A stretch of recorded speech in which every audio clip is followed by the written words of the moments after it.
it has that little reminder, like I'm sitting here with another human being, maybe enjoying the time, even though it's work time. Right. And it's more than just checking that box. Welcome to the Misfit Behaviorists podcast. Join your hosts, Audra Jensen and Caitlin Beltran, here to bring you evidence-based strategies with a student-centered focus. Let's get started. Hey everybody, welcome back to the Misfit Behaviorists podcast. Today we are talking about skill acquisition data and trial by trial data versus probe data, pros and cons to each, and some quick tips for each type. I'm going to be sharing my screen. So Audra, while I pull that up, do you have a preference for one versus the other right off the bat?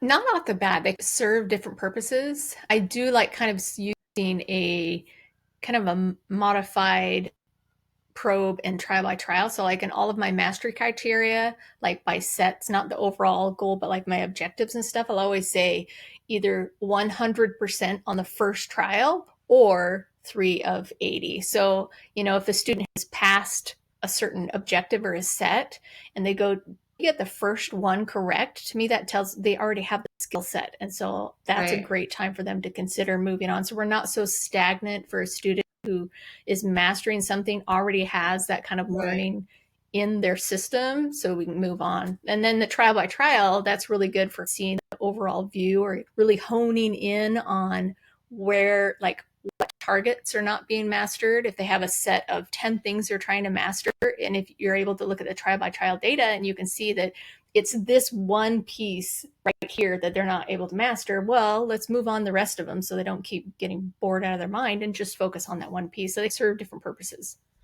All right, you covered it all, so join us next week. No, let's dive into some deeper dives here. So like Audra mentioned, probe data, and if you're watching on YouTube, I'm pulling up just an example data sheet for probe data. I'll put this in the Facebook group as well. But you're collecting data point on the first trial of the program. So you give the instruction or the SD, the student responds, they're correct, you're circling a plus. And if this was like a baseline situation, I might say, okay, they have this skill, I'm moving on to probe another skill. Maybe I'm doing this again in the afternoon if I'm working towards like a 4 out of 5 criteria type of thing for an IEP goal. But no doubt about it, it's a time saver, because even if you're practicing that skill one more time or 10 more times, you're only having to look down, circle that data point one time. And even though that sounds like not much of a big deal, we know how cumbersome data is, and we know how difficult it is to manage when you're working with students. So that's the first. Go ahead. I really like this data sheet that you have. When it's very simple, like there's an AM probe and then there's a PM probe. And that's really good, because if you have a student come in and they're fresh and ready to go, and AM's great for them, but you may check in the afternoon, they're like, I am not retaining that skill at the end of the day too. So, and that gives you those 2 points of time at different settings. It could be different staffing. I like that, just 2 single shots in the day. I was thinking that too when I first started using this, that a lot of times we're rotating staff. So if we're looking at, okay, they have this skill, but they always seem to do it with this person and not this person, and nothing personal, but maybe there's just something so slight about the way that one instructor is running the program. And so I always like to get at least, even if we're doing probe, maybe 2 probes a day, if possible. Yeah, I like that. So another point to probe data, as we mentioned, it's great for initial teaching to establish a baseline. So if you have a skill that you're targeting, such as just receptive ID common objects or something, and you have in mind 20 to 30 objects that this learner has not shown mastery with, but you start teaching and maybe you're teaching Apple to mastery and then car to mastery. In those days and weeks, your learner is also perhaps getting natural teaching from their environment, maybe getting instruction in other places. So by the time you get to target 12 or 15, maybe they've picked it up already on their own. And so that quick probe data for that one day, you could really save a lot of time. Like, wow, they had it in the morning, they had it in the afternoon. I'm confident with this. I'm not going to give it those 3 days that I'm normally looking for mastery, because it seems like they actually already know it at this point. Can you explain the column that says, I think it's criteria? Oh, yeah. So this is for a school setting where it would be an IEP goal, and the criteria is listed either as 80% accuracy over 3 consecutive sessions. But with probe data, I usually write it as like a plus score over 3 sessions or a plus score over 5 sessions. So most of our goals either have the plus score or the percentage. And if I'm working primarily with probe data for that skill, I just put the IEP criteria as a plus score, if that makes sense. So I don't have to convert Yes. to a percentage and then back again. Does that make sense? Yep. Thank you. So another point to using probe data is it's definitely beneficial for students who only need a couple of exposures to new skills to absorb new information. And what I mean by this is we all know our learners best. So I know I can think of a learner, I'm picturing him right now. I can teach certain things to mastery using a certain type of skill instruction, but it's not going to be in a couple of days. It's going to be more like a couple of weeks if it's a goal that I can see in his skill set in the future. Whereas I've also had learners where it's seemingly like they don't know it, but I just show them once or twice and they've got it. So if I'm working with that type of learner who just seems to pick up new information readily, I don't want to waste time with that cumbersome trial by trial data, converting it to a percentage, doing that day in and day out, when I can use something like this, check it off every day for maybe 2 days, 3 days, and just move on to that next target. Another thing is that when we're using probe data, the benefit of not collecting as many data points is not just so that our hands don't get tired. It's so that we can really have that more face time with the learner, right? So if I'm working with my student and I'm taking data, I'm almost constantly looking away, even if it's just for a few seconds to mark that data. And so we want to be so diligent with that because we've all been there when our pen runs out of ink or we lose the paper and we're trying to remember it all in our head. It never works out. So we're always trained to take the data as soon as that happens, as quickly as possible. And so you can imagine if I'm taking 1 or 2 data points for each skill versus 5 or 10, I'm just naturally getting that more face time with the learner. And it can allow for a more personal connection and a more well-rounded session. I use the term teaching outside the data squares. So whether it's this or the try by trial, so even though we're taking data and kind of focusing on one thing, that it's really important to get outside of that, to have that face-to-face time that you can really focus, that gives you that pivotal response, that back and forth, that gets you outside of just that data point that we get focused on. Yes, exactly. It has that little reminder, like I'm sitting here with another human being, maybe enjoying the time, even though it's work time, right? And it's more than just checking that box. And then finally, you'll see that some research does suggest that probe data can lead to mastery quicker, although I think we'd all argue that everyone is different. And so this really is completely a case for individualization with your learner and your skill. And so in addition to the printable data sheets, this is a closer up version if you're watching on YouTube. If not, I will link it in the Facebook group so you can check it out. You can put as many IEP goals up to 10 and then have that AM and PM probe. This is a way that I have moved to a digital version of probe data. So I can either have an iPad or a tablet and be checking this off in session, or if I'm using a printable data sheet, I can transfer it at the end of the day or week so that I'm just keeping it more of a visual. I can shred the paper at the end of the week and I'm keeping a real running record of how that student is progressing with those skills. Can you put anything in here? Like you have multiple goals like you had on the printable one. You can also do it on this with just that. Yeah, absolutely. This is a Google Sheet that I'm also going to link in the Facebook group. So if you're watching, you'll see it's a template with one goal, and then each day there's room for a yes or no data point check. But you could customize this. You could add the AM, PM columns. You could add more goals to the right. So I think the possibilities are endless to how you could tailor this towards your learners.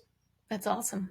And then moving into trial by trial data, this is another variation of that printable data sheet where instead of just that AM and PM probe, you're really recording every single time you practice this skill with the student, literally trial by trial. You're recording whether or not the practice opportunity was successful or unsuccessful.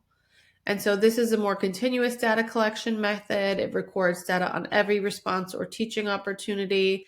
And as we mentioned, kind of the opposite of probe data, I would say this method of collecting data is really useful when you're working with learners who are slower to progress or and or need more systematic prompts embedded into their learning trials. So I do have a lot of learners that I've worked with and work with currently that I can give them the skill and then I can correct them if they don't get it right. But I found that using that most to least prompt hierarchy is more successful with them, especially if it's an early learner.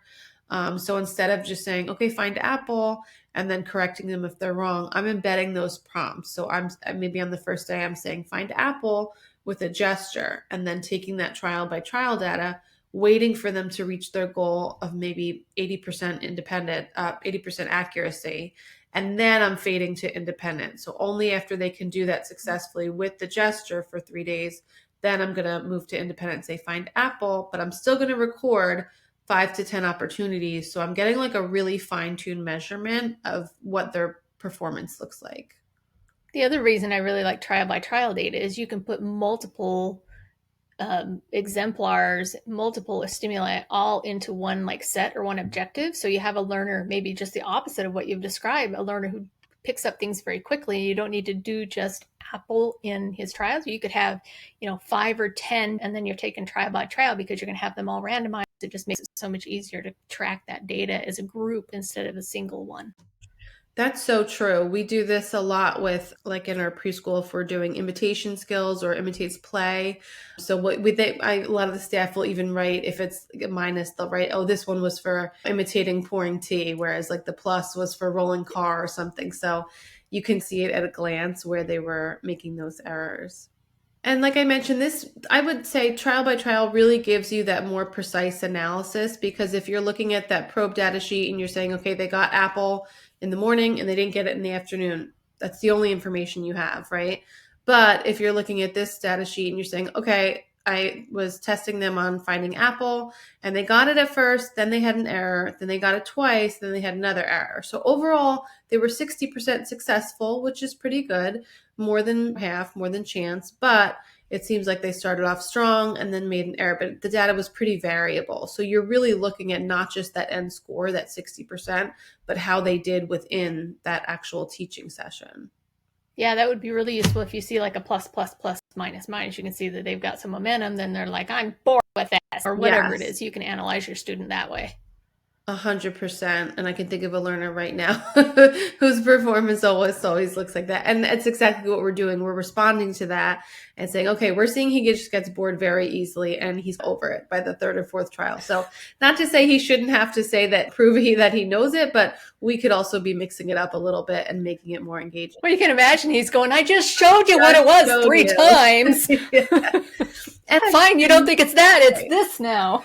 I was just going to say, I have had students where this is where it comes into play. You're using your reinforcement wisely, because I've had students where by the third one, they're like, okay, I'm going to change my answer because you clearly don't believe me or you think I'm wrong. And I think with trial by trial data, I would say there's research to suggest higher rates of maintenance. Again, I think this could be skewed depending on how you look at it, and definitely is unique to each learner and each skill. But it did make sense to me because you're naturally taking data more often on more trials. And I think inherently, even if you're telling yourself, I'm going to do probe data, but I'm still going to practice it a bunch of times, there's something to that accountability factor that if I'm telling staff, I really want you to get at least 5, if not 10 data points for this skill, you can imagine it's probably more likely that student is practicing that skill more often than with probe data. And again, some learners need the additional practice and some don't. So again, you could cherry pick that data, I guess, as always with data, to mean different things. And this one, so here's a closer look if you're watching at that trial by trial data sheet, and it gives you that really precise analysis. And then I always put the percentage in the final column. But if you do want to move this into a digital format, you could always put this into a trusty Google Sheet, which I love to do. And here's an example that has the date, but also up to 4 or 5 goals. And then I'm just popping in that percentage. And that way I'm seeing a visual kind of analysis of how that learner is progressing with all of their skills at once. What's really nice about these Google Sheets graphs is that you can print them, but you can add them to progress reports. You can send them home to parents. These are just really nice. It's a very nice visual way to see are we making progress on a certain goal. Yeah, for sure. You just love to print paper graphs from digital resources. But it's possible. I like to look. Yes. We're going digital and back to paper. But yes, it's unlimited. Well, I think a lot about it's the parents on the other side. And I don't know true. about you, but I do not have a lot of parents who will get on to the Google Sheets. Even if we share, we've tried so many times to share out digital and they just don't. But if you send it home in somebody's backpack, they will pull it out and look. And I know how nice it is to see that. That's totally a valid point. And so I think in conclusion for me, my takeaway this week would definitely be to really think about next time you're choosing a data sheet for a particular learner, instead of just whipping out the last one that you used and then putting that learner's name and skills at the top, really putting thought into what's going to work best for this learner and for each skill. Like I definitely have learners where we have 3 or 4 skills at the top where we're doing trial by trial. And then we have 3 or 4 skills at the bottom where we're doing probe data, because it just lends itself better. I mean, if you're opening a lunchbox, I'm not asking anyone to open their lunchbox 10 times in one session or one day, even maybe twice would be a stretch. Putting on code, same thing. But if you're writing your name or matching a letter, I mean, you can easily do that 5 or 10 times throughout the day. So definitely check out those data sheets in the Facebook group and explore. See if you can customize them for your learners and find them in the group, but also follow us on Instagram at the Misfit Behaviorists podcast and let us know what you think. Let us know what you're using and why. Excellent. Thanks for joining, everybody. We'll see you next week. Bye. Thanks for listening to the Misfit Behaviorists. And be sure to tune in next week for more tips and tricks. Don't forget to subscribe so you don't miss an episode.